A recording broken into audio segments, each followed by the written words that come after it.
Class आपके लिए बहुत महत्वपूर्ण होने वाला है, तो आप लोग क्लास में अंत तक बने रहिएगा। तो चलिए क्लास को स्टार्ट करते हैं। तो आज का हमारा सबसे पहला क्वेश्चन है कि जो विद्युत धारा होता है जिसको आई से डिनोट करते हैं, विद्युत धारा का एसआई मात्रक यानी अंतरराष्ट्रीय पद्धति में मात्रक क्या होता है। तो विद्युत धारा का एसआई मात्रक आप याद रखिएगा एम्पियर होता है, जिसको एएमपी से शॉर्ट में डिनोट करते हैं। लिखने तो आता होगा आपको एम्पियर। विद्युत धारा का एसआई मात्रक क्या होता है, एम्पियर होता है। ठीक है, विद्युत धारा का एसआई मात्रक एम्पियर होता है, जिसे ए से डिनोट करते हैं, कैपिटल ए से। ठीक है, फिर आगे क्वेश्चन है कि जब किसी चालक में विद्युत धारा प्रवाहित होता है तो उसमें गतिशील कण होते हैं। क्या होते हैं, तो उसमें गतिशील कण इलेक्ट्रॉन होते हैं। क्या होते हैं, इलेक्ट्रॉन। याद रखिएगा, जब किसी चालक से विद्युत धारा प्रवाहित होता है तो उसमें जो गतिशील कण होते हैं उसको इलेक्ट्रॉन कहते हैं। अब इलेक्ट्रॉन का डिनोशन पता है आपको, ई होता है। ठीक है, ई वाला। ठीक है, इलेक्ट्रॉन। इलेक्ट्रॉन पर ऋणात्मक आवेश होता है, अभी याद रखिएगा, और प्रोटॉन पर धनात्मक आवेश होता है। फिर आगे है कि विद्युत आवेश के प्रवाह के दर को क्या कहते हैं, तो विद्युत आवेश के प्रवाह के दर को विद्युत धारा कहते हैं। या कहीं कहीं यह भी लिखा होता है कि इलेक्ट्रॉनों के सतत प्रवाह को क्या कहते हैं, तो विद्युत धारा कहते हैं। यह आपसे 2 नंबर में पूछता है और 1 नंबर में पूछता है। ठीक है, याद रखिएगा आप इस क्वेश्चन को।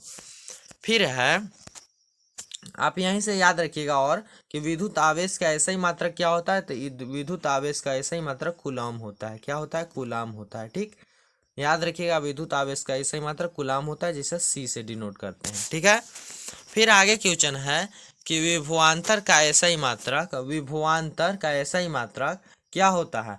तो विभवांतर पूछे चाहे विभव पूछे चाहे विद्युत वाहक बल पूछे, ये सब का ऐसा ही मात्रक वोल्ट होता है। याद रखिएगा, वोल्ट होता है, जिसको भी से डिनोट करते हैं। ठीक, फिर है कि विभवांतर मापने वाले, विभवांतर जो मापता है, मापने वाले यंत्र को, मशीन को क्या कहते हैं, विभवांतर मापने वाले मशीन को क्या कहते हैं, तो वोल्ट मीटर कहते हैं। वोल्ट मीटर या वोल्ट मीटर, ठीक है, दोनों एक ही हैं, वोल्ट मीटर कहते हैं। याद हो गया होगा। फिर है कि 1 वोल्ट जो होता है किसके बराबर होता है, 1 वोल्ट किसके बराबर होता है, तो 1 वोल्ट आपका 1 जूल बटा कूलम के बराबर होता है। जूल बटा कूलम आप साफ बोल सकते हैं। वोल्ट किसके बराबर होता है, तो जूल बटा कूलम के बराबर होता है। ठीक है, 1 वोल्ट। फिर है कि विद्युत का अच्छा चालक होता है, कौन होता है, तो विद्युत का अच्छा चालक आपका चांदी होता है। कौन होता है, चांदी होता है। और यह क्वेश्चन आपके 10th में भी बहुत बार पूछा गया है, 12th में भी पूछा गया है, कंपटीशन में भी पूछा जाता है। तो आप इसको याद नहीं रखिएगा कि विद्युत का सबसे अच्छा चालक चांदी होता है। ठीक, फिर है कि विद्युत बल्ब का जो तंतु होता है वह बना होता है, विद्युत बल्ब का तंतु होता है वह किसका बना होता है, तो वह टंगस्टन का बना होता है। जब सबसे पहले जो अल्वा एडिसन विद्युत बल्ब का खोज किए थे तो वह किस चीज़ का तंतु का उपयोग करते थे, वह आपको अगर पता होगा तो आप कमेंट करके हमको ज़रूर बताइएगा। ठीक है, कमेंट करके ज़रूर बताइएगा। ठीक है, फिर है कि ऊर्जा का जो एसआई मात्रक होता है, ऊर्जा का एसआई मात्रक क्या होता है, तो ऊर्जा का एसआई मात्रक आपका जूल होता है, और कार्य का एसआई मात्रक भी जूल होता है। ठीक है, ऊर्जा और कार्य का एसआई मात्रक जूल होता है। ठीक है, फिर है कि प्रतिरोधकता का एसआई मात्रक, प्रतिरोधकता का एसआई मात्रक क्या होता है। तो आज का आपका यह टास्क है कि प्रतिरोधकता का ऐसे ही मात्रक क्या है।